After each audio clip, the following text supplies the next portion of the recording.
Fincher look is iconic, it's moody, it's dramatic, it's eye-catching. And in this tutorial, I'm going to show you how to create the essence of this aesthetic. So let's jump right in. Just real quick, let's go over this node tree. We got mostly serial nodes here, and we do have these parallel nodes. Our first node here is our primaries node. So we're just going to take care of all our primaries, our exposure, white balance here in this node. And then our HSL node.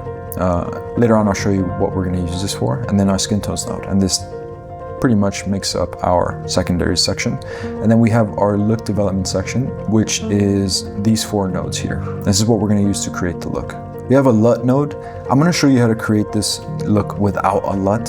Many of Finch's projects were printed on either the Kodak 2383 film print stock or the Fujifilm 3513 film print stock. So you could use these LUTs, which you have free access to inside of DaVinci Resolve. And if you have either my K83 or my F13 LUTs, you can use those as well. But I want to show you how to create this look without the LUTs. So if you decide to use a LUT, I'm just including this node here so that you can see where I would recommend placing this LUT. And then after the LUT node, we'll have a global wheel where we're just fine-tune some technical things of our image. And then I'm just going to show you how to create a very quick film emulation. These are my color space settings. I am working in a DaVinci YRGB color managed timeline. I have my color processing mode set to DaVinci Wide Gamma Intermediate and my output color space set to Rec 709. This can be done in a regular DaVinci YRGB scene referred timeline. Just make sure to place your CST nodes towards the end. But if you're using a working color space and you're using an IDT node or an ODT node, just make sure you include those in your node tree. And this is the shot that we're gonna work with for this tutorial. So first we'll find our hero frame and we'll use this right here. So first up, let's handle our primaries. I think the exposure is pretty good. I'm just gonna affect the white balance. Obviously things are too green. So I'm gonna move things over just until I have her skin tones right on the line. And that's what we've got going on here. This little section here of the vectorscope is her skin tones. And now I'm just gonna warm things up a little bit. Affect the tint again until skin tones are aligned.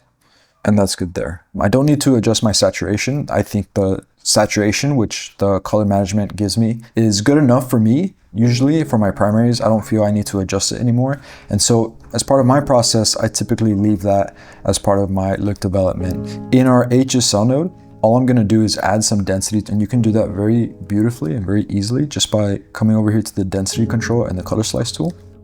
Just increasing that a little bit. If you're building, you know, a filmic aesthetic from scratch, then one thing you can do, I'll be doing a tutorial on this soon, is make sure that your reds are below 20 IRE. I'm looking down here at my vectorscope, you can see how they're kind of past 20 IRE. And so if you just grab whatever density control you're using and just make sure that your reds are below 20 IRE, you can very easily create a more filmic aesthetic. And I just want to look at her lips and see where they're at. That's good enough. We don't need to make it too intense, but in the case that you are creating this look for your project and you want to create maybe a more gritty, intense feel, then you can come in here and increase this density a lot. In doing so, you might run into the issue where the reds become way too dense. Everything else might look good to you. The skin tone looks good, but the reds look too dense. Then you can come over here and sort of counteract this by removing the density from the reds until they're at a level that you like, okay? That's just in case that happens for you. So I'll bring this back to just 0.3 is fine. And then for my skin tones node, I'm gonna leave that later. So now let's get into creating the actual look. So again, we're gonna use these 4 nodes. Now this is the flow of these nodes, right? The signals coming from left to right.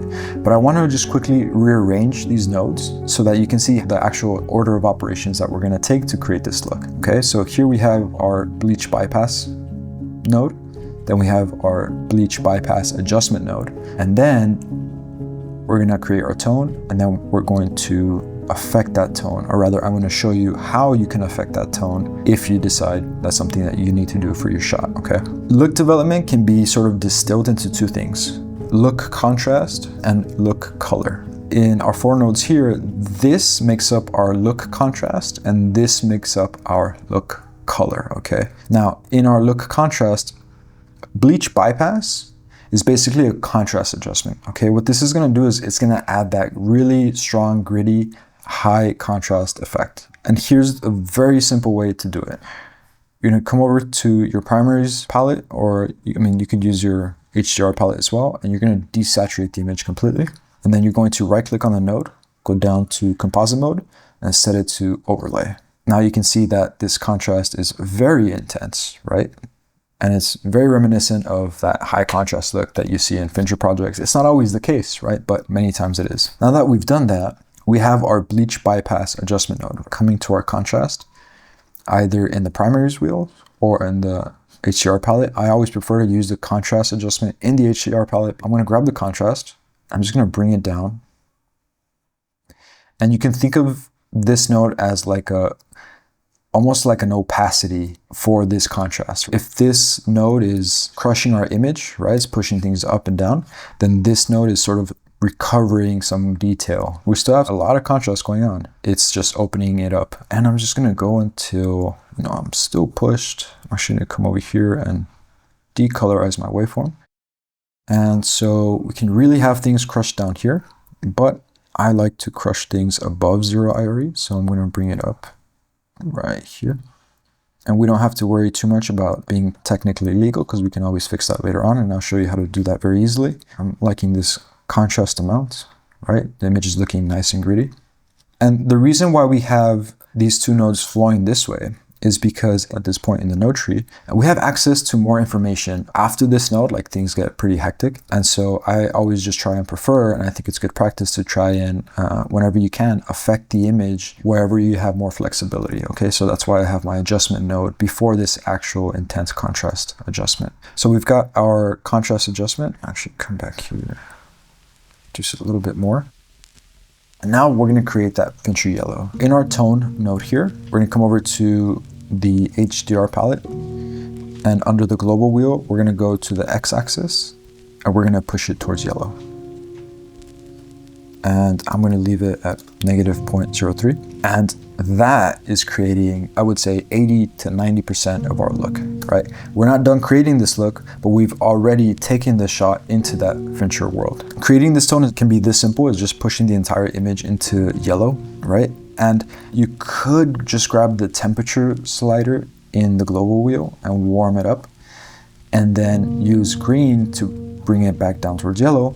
I just feel it's a lot more straightforward if we push the entire image into yellow. That way we just know there's only one thing going on here, and then we can just affect its intensity here, right? If we have a scene where, we need to add more of that yellow, we can do that simply just by increasing or decreasing this control here. I think for this shot, -0.03 is just fine. Why can it be this simple? In this shot and many other shots, naturally, you're going to have some blues or some cyans in the shadows. In a lot of the Fincher projects, you have this famous yellow tone, but then you have this green in the lower end in the shadows, right? So we come over here, and sometimes even in brighter scenes, you can see it like here in the suit and some of these shadows down here in the glass.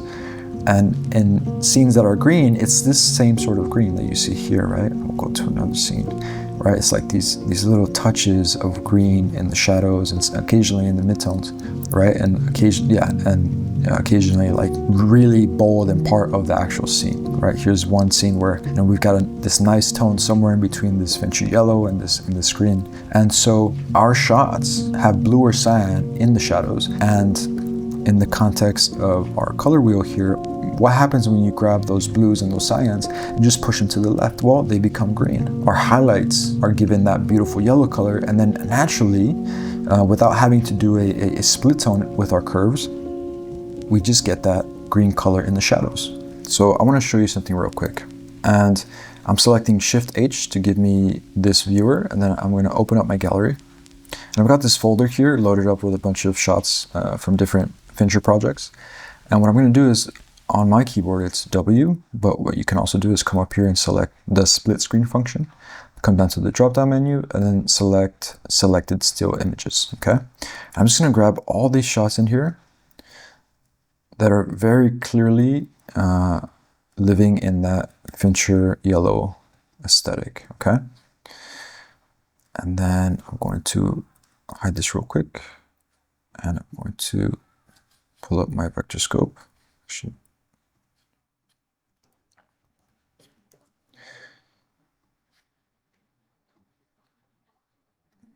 This is where all these shots are living, okay? I'm also going to, by the way, I'm also going to desaturate my image just so that it's not part of that vectorscope. This is that Fincher world. You can see that we have that green that I'm talking to you about. It's very subtle. There's not a lot of it in there. And the DNA, the essence, the heart of this look is this yellow, right? This slightly warm yellow. And this look is basically an analogous color scheme, right? It's got this yellow is the heart of it, a little bit green, and this nice orange color, which, if we look at our image, is usually always part of the skin tone. That's what we're going to get to in a second, right? Sometimes, you know, some other elements in the scene are orange, right? And it just makes sense. Sometimes there's red, sometimes there's blue, that's fine. But this orange color is very important because it relates to our skin tones, okay? So now that we've created this tone, we are taking skin tones into that yellow. And after you've done that, you might find that you like how yellow the skin tones are. But I'm gonna show you how simple it is to just bring life back into an intense look like this, okay? So we're gonna go to our skin tones node. We're gonna keep it simple because it can be this simple. And it can also be as complex as you need it to be. Maybe you have a certain workflow for skin tones that you'd like to follow. Great, do that. But as far as your skin tone color, this is all you need to do. Come over here to the skin slice inside of the color slice tool, grab the hue, and all we're gonna do is swing it a little bit back towards the skin tone indicator line. Just a little bit. Here's our image before and after. And what a difference, right? And all we're doing, right? And actually we're grabbing a little bit of orange that exists in this image outside of the skin tones, like on her hair. And we're swinging that back towards a more orange color. And it's helping to create that sort of analogous color scheme and helping to bring some more life, right? If I turn it on here, it's kind of a random frame, but if I turn this on and off, we can see like it's yellow. It's still believable, but then pushing it, and it's very subtle, but it's very effective. I don't know if you'll be able to see it through YouTube, but it helps to bring life back into the image and make it more believable, okay?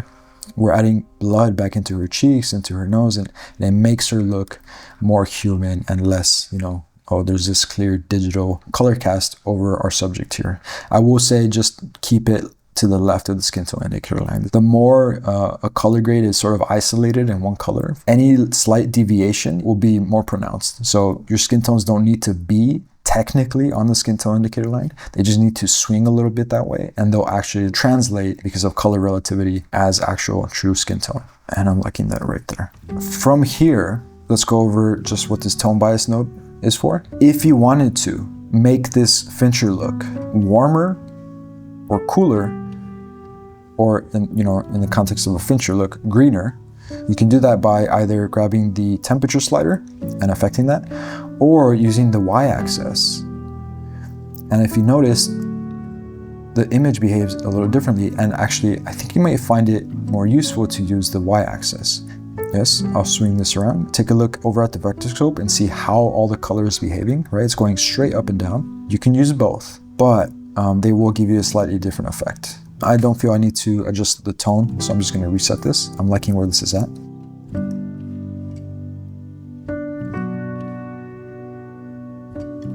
I'm gonna grab this image. I'm gonna go back to my gallery. I'm going to grab a bunch of different images. Again, I'll grab all of these, all this, this, and I'll preview all of them. I'll grab a few more, right?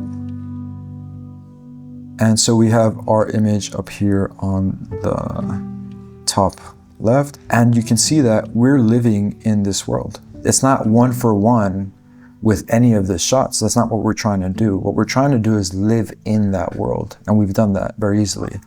Now that we've done that, I just want to show you real quick how we can just go about fixing our highlights here and our shadows. So I typically work with these reference levels set at 2 IRE and 98 IRE, and throughout my grade I'll just make sure that I'm keeping things within these boundaries to keep things legal and safe. And I can see that my shadows, my blacks are legal, they're right on that line, but my highlights are just a little bit above that line. What I'm going to do is come over here to my curves palette. I'm going to come down here to the soft clip. I'm going to go to the high soft. I'm going to bring that up till my highlights are right below that line. Technically I am still legal here, but I like to just keep it on or below this line here. That's a little bit of pixel peeping on my end, but that's okay. And then after that, let's go over to our film emulation node, and I'm going to use a tool that I actually have not used a lot on this channel, and that is the film look creator. So let's go ahead and drag that in. I'm going to go over to presets, select clean slate. That's going to disable everything. I'm going to hold down Option and click on any of these titles. That's going to collapse everything. And all we want to do here is enable the grain and the halation. Okay. For the halation amount, I'm going to bring up the amount all the way and the radius just to show you what we're doing.